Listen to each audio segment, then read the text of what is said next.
Hi friends, I'm a little bit sweaty. I just did a yoga practice underneath this tree on this blanket on a hot, humid, sweaty day in September after the autumn equinox. It's hot where I am. It's nice, but it feels strange. Anywho, I don't really know what I'm doing here. I'm kind of, sort of, no, not kind of, sort of, I'm owning it. I'm being called to share more of my words on the internet with you all.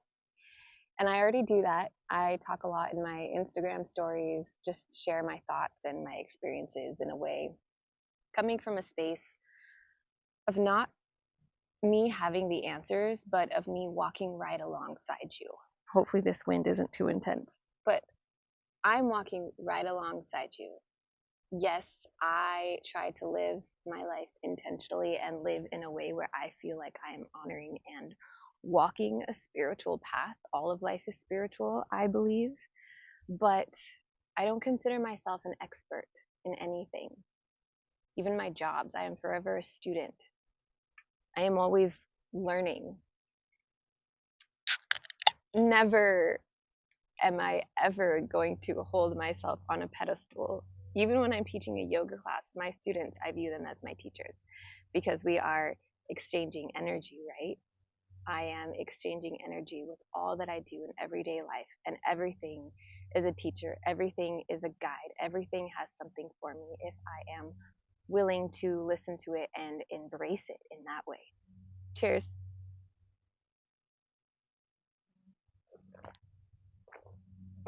Love Poppy. So while I already do this here and there on my Instagram stories, I share my writing and my words in Substack. I also want to do it on YouTube. It'll be evergreen. It's forever there for someone to stumble across.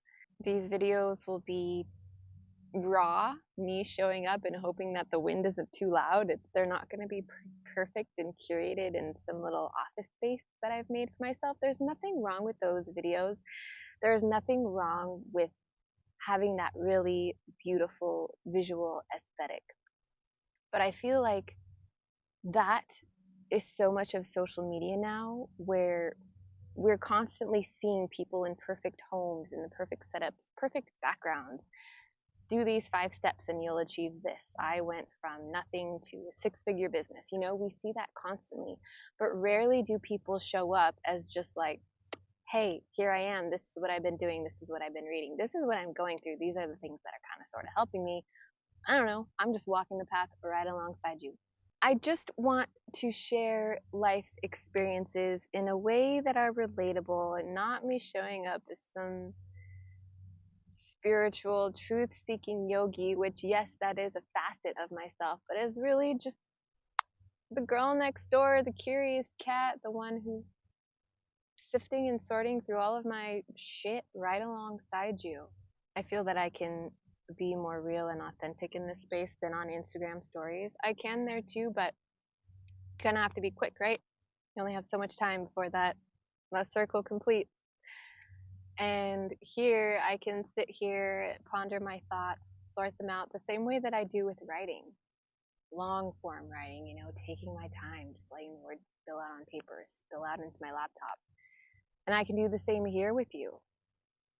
And then it's here for you to come back to share. It's not gone in 24 hours. So much of everything in our lives now is just so fast, so quick. You read things, you get through books just to get through them, but it's like, are you retaining anything? So many podcasts that I love podcasts and episodes I want to listen to, and then I listen to them, and then the next day I'm like, wait, what did I even listen to? You know, half of the time it's like our ability to be present now. It is such a practice to be present now because it is so hard to be present with what is. This current chapter that I am in is asking me to be so fully present. And I have my tools. I love yoga. I love the philosophy. I am a meditator, chanting, all of the things. The physicality of the yoga asanas, and then I love the gym and to sweat through things. But here, this geographic location holds a lot of history for me that is painful, is confusing, and were some very dark periods of my life. And I'm back here again. And it's funny because the story has been rewritten over the years, but it's continuing to be rewritten, right? And introducing those pattern interrupts because I want to. And not that I want to, but it just comes up for me and I magnetize to it this need to equate this location with those pains, with those memories. And that's really not necessary. That's not going to get me anywhere. It's not going to close any chapters in the ways that I want them to close. Which is a reason why I came to this park today. I'm staying home a lot right now. Not really going to get into why on here, but that's just what's needed of me right now. I'm here to help out in a situation in the home, and that's what I'm doing. But I love to live in areas with lots of nature. I need nature. I'm not okay without nature. I am in a city now with just parks. There's no mountains, there's no ocean. I mean, there's an ocean, but it's like 8 hours away. It's not just in my backyard. And I'm grateful that I've been able to live in places and grew up in Southern California, places, beautiful areas with so much prominent nature available to counteract and balance out the city life. Before I left Montana, I met up with a girlfriend who was she moved back home to a big city for a little bit. She was out there for a while and then came back to Montana.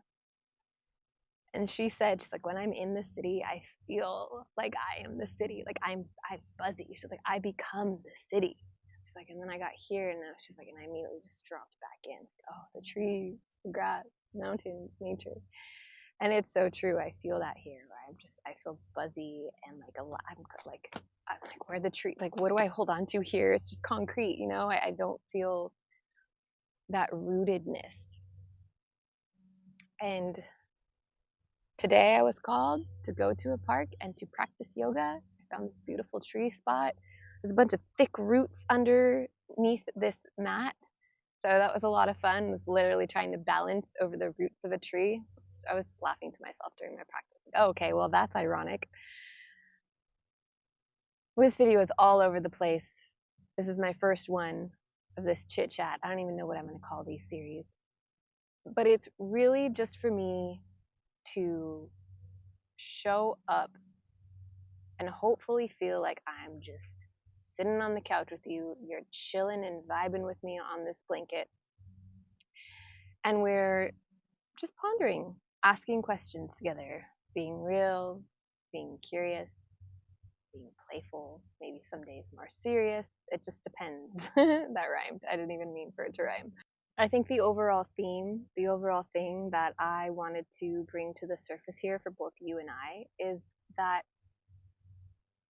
notice the patterns, notice the thoughts you constantly come back to, notice the stories that you constantly tell yourself, and start to invite in those pattern interrupts. It might be physical, where you get up and you just do 10 jumping jacks, you clap your hands, you snap your fingers, you shake out, right?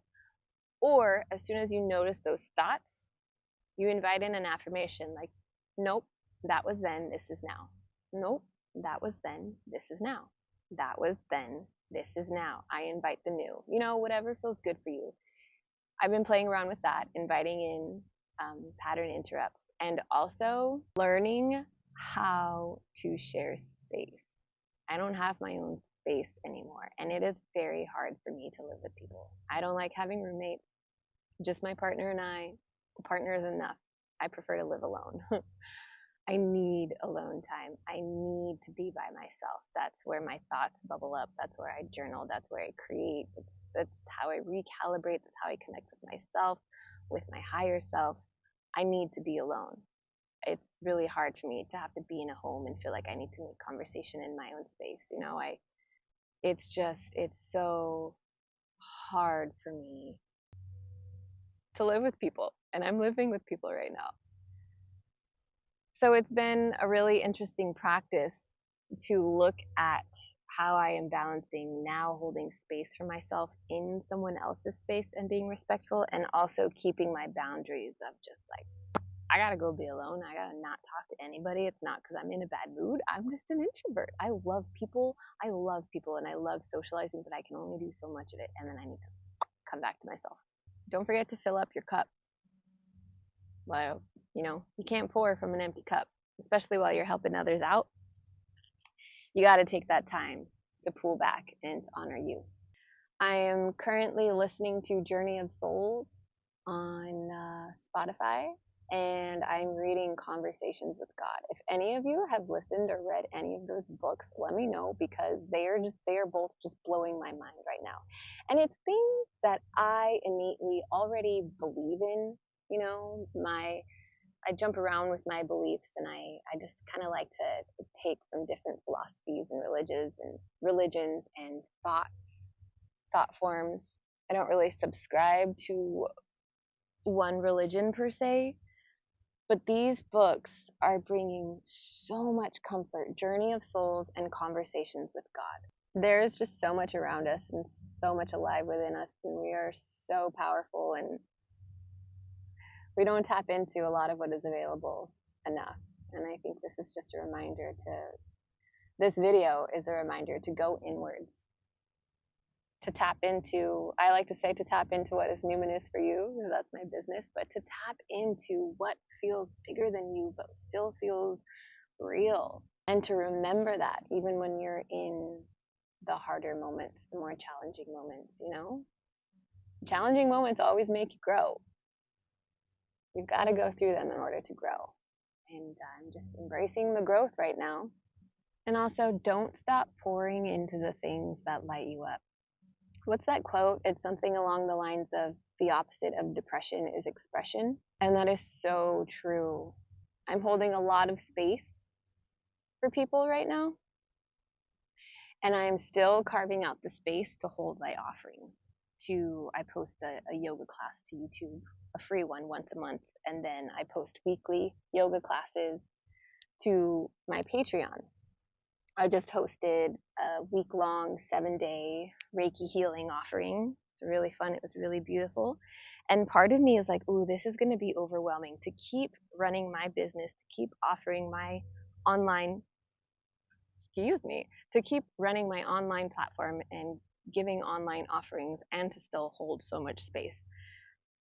But it has been such medicine, because I have one foot in this world that is needing me, that is calling me to it, to be there for people, and I have one foot in my own world, in my own bubble, and it keeps my own fire lit. It keeps my own fire alive, my own passions going, because if I didn't have that and I was just here, I wouldn't be okay.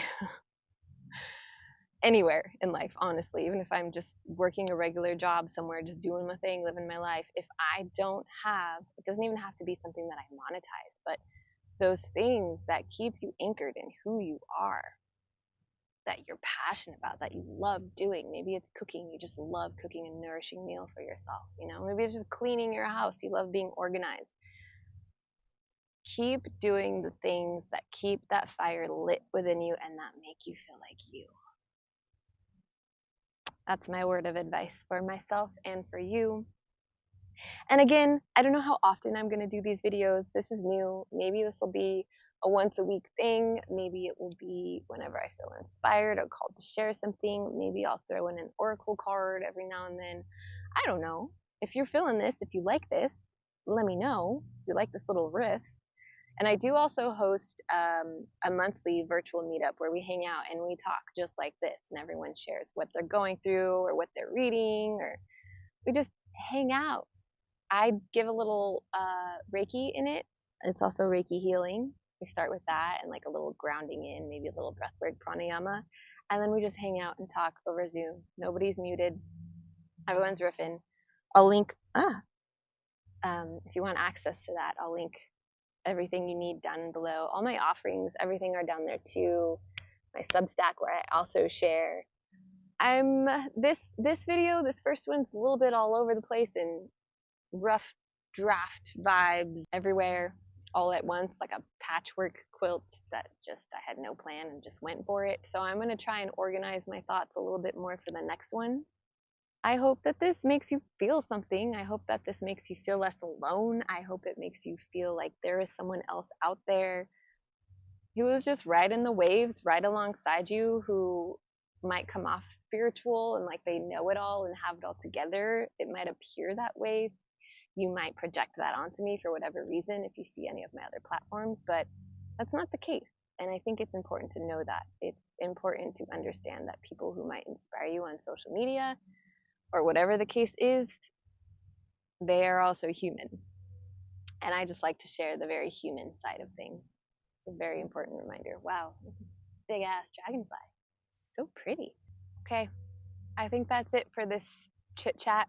I'll figure out a name, a title for this series of just riffing with you guys. If you also think of something, a title that I should use, feel free to let me know. Yeah, I'll see you next time. I don't know when that'll be, but you'll get the notification if you subscribe. Wink, wink. Okay, bye, friends. Take care of yourselves.